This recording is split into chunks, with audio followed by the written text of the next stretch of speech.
Renault 12 TL 1975-80. The Renault 12 is a midsize family car introduced by French automaker Renault at the Paris Motor Show in October 1969 and produced in France until 1980. Available as a saloon, berline, and estate brake, it was also produced under license in many countries around the globe into the early 21st century. In its first few years, the 12 received praise from the European press for its spacious, comfortable interior, its styling, its performance and its low fuel consumption. However, it fared worse in the North American press. In a test of the 1974 model, Road and Track was critical of the engine's obtrusive noise, and called the heavy, non-power steering a serious design flaw. They also gave it very poor marks for the ventilation system.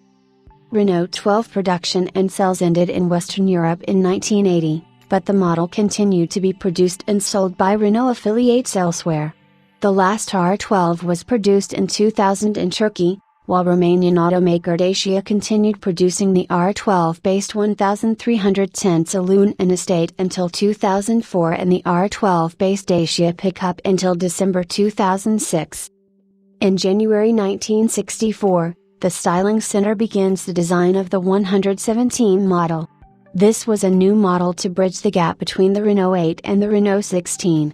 The demands for Project 117 were: the car had to be economical, not very sophisticated. It had to have a roomy interior, and a large boot, and a small engine will suffice. The car had to be easy to produce, so it could be made all over the world. It had to be reliable for the export markets, and comfortable enough for France. It should be usable as a base for multiple variations. The Renault 12's design dates back to the genesis of the Renault 16, indeed, some initial R16 concept designs resemble the R12 more than the ultimate design of the R16. However, the R12 was technically quite different from either the R16 or the smaller Renault 4. Like all new Renaults at the time, and in common, by now, with more than 60% of the cars produced in France, the car had front-wheel drive. But the R12 had a very different layout from Renault's existing FWD models. The engine was placed longitudinally ahead of the front wheels, while it was behind the wheels on the R4 and R16. At the time of its launch in October 1969 at the Paris Motor Show, the Renault 12 was only available as a four-door saloon, in L and TL specifications. The more expensive TL featured two separate reclining front seats instead of one front bench seat, armrests on the doors, lights in the boot and glove box, a heated rear window, and extra warning lights. It would have been a simple matter to install the lightweight engine from the Renault 16 in the Renault 12, and this was later done for some high-end versions. However, Renault had successfully built market share since 1945 by competing aggressively on price.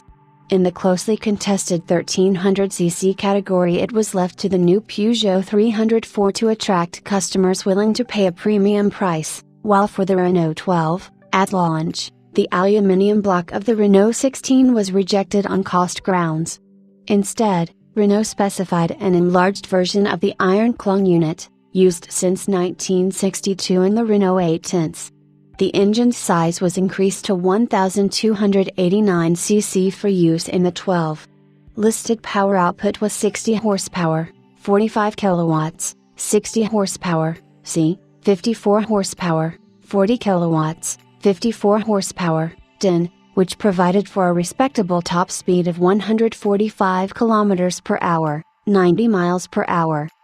The new version of the 5-bearing engine initially fitted on the Renault 12 retained the removable cylinder liners that Renault had long favored. It rejected the over-square cylinder dimensions that had become fashionable with some European automakers during the 1960s. Many components, such as the oil pump and the distributor, were unchanged, while others, including the cylinder head, the valve gear and the engine block itself, were only minimally updated. The only completely reworked elements were the cylinder liners, the connecting rods, the pistons themselves and the crankshaft.